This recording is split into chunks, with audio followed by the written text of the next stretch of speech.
What is going on, guys? The CV axle boot on my 2010 Mazda 6 exploded, leaving gray grease everywhere. I got this replacement CV axle online, and now we can get this thing swapped out. Let's get the old one out, clean up the area, and get our new one installed.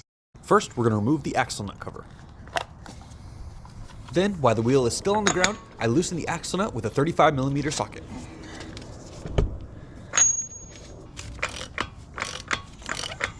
And now we can get the axle nut removed. And now we can loosen but not take off our lug nuts. Next, I rolled over the jack and lifted up the car so I can get the wheel off. If you don't have a stationary jack to keep the car supported, it's always a good idea in case of an emergency to put the wheel underneath the vehicle. And now we can get a close-up view of the area and see what happened to our CV axle. And as we can see here, with age and probably the Arizona heat, this boot became brittle and cracked. And now that we know our problem was our CV axle, we can work on getting this thing removed. And at this point, there's only 5 bolts we need to remove to get this job done. We have 2 bolts for our vehicle speed sensor, and then we have 1 on the other side for our brake line. On the top here, we have the upper control arm cvaxle nut we need to remove, and on the bottom end here, we have our lower control arm nut that we're going to need to remove as well. With a 10mm socket, we can remove these 2 bolts holding the speed sensor cable in place.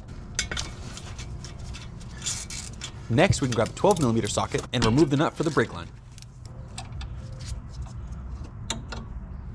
The cvaxle nut for our upper control arm is 17mm, and I noticed when I was removing mine, the ball joint on this upper control arm is free spinning, which means the ball joint has gone bad. So the only way to get this cvaxle nut removed was to grab some needle nose vice grips and attach those to the top part of a ball joint. And while I'm not going to be replacing it in this video, I'm definitely going to be replacing those upper control arms on both sides of the vehicle. And now that the upper control arm is disconnected, we're going to be putting the cvaxle nut back on just a little bit to hold it in place. And now we can move on to the last nut on our lower control arm. This one will require an 18mm socket, and we don't have to worry about holding onto the other side because there's a pin here on the other side holding the bolt into place.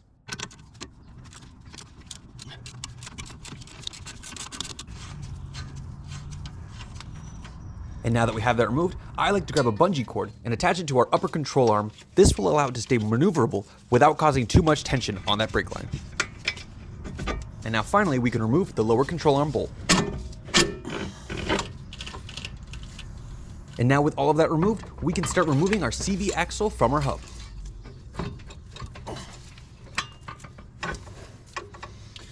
And now with that portion removed, we can work on getting the CV axle removed from the transmission.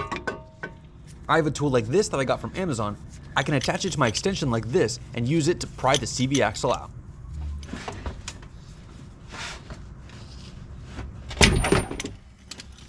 And with the CV axle popped out, we can now maneuver it out of there.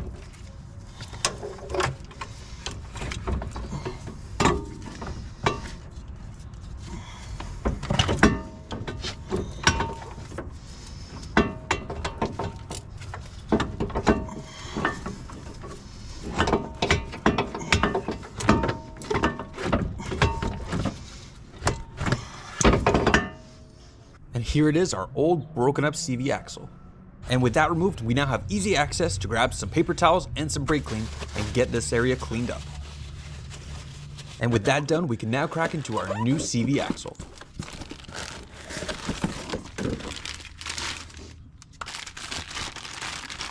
And before getting everything unpackaged, make sure you take the old CV axle and compare it to the new one to make sure that everything looks just the same. When we're ready to start reinstalling this, we're going to take a look here at the transmission side of the CV axle. This ring right here has a gap, and for proper installation, we want that gap to face downward. And now we can maneuver our new CV axle into place. It'll take a little wiggling and some finessing to get it to pop back in, but just try to get it as straight and level as you can, and at some point it'll slide right in.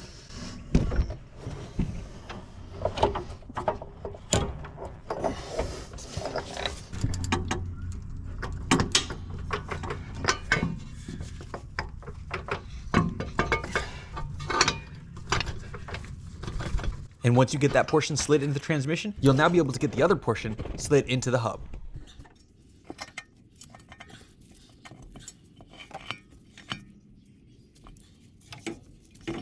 And then once the splines are aligned, we can now get the lower control arm section reconnected.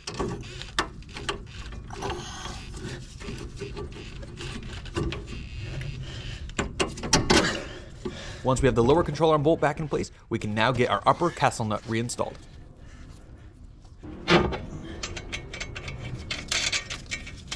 Now we can get our axle nut re-threaded on. This axle nut came brand new with the CV axle. We can get our speed sensor bolts reinstalled and the brake line bolt.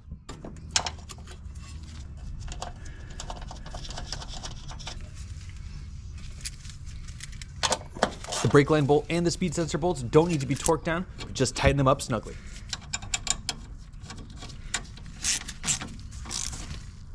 And now we can tighten down the upper and lower control arm bolts.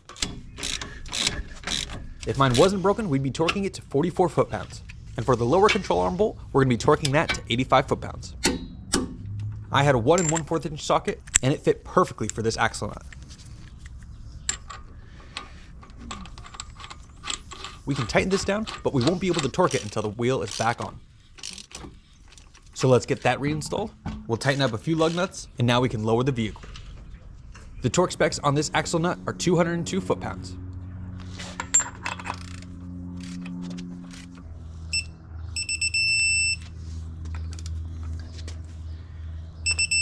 And with that done, we can finish up by torquing down our lug nuts.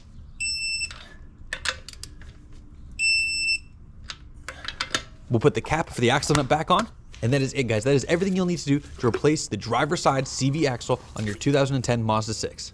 And this process is super similar for the driver's side on many front-wheel drive vehicles. Thanks very much for watching, guys. If you like this video, give it a thumbs up, and if you want to see more videos like this, subscribe to the channel, and I'll see you on my next auto adventures.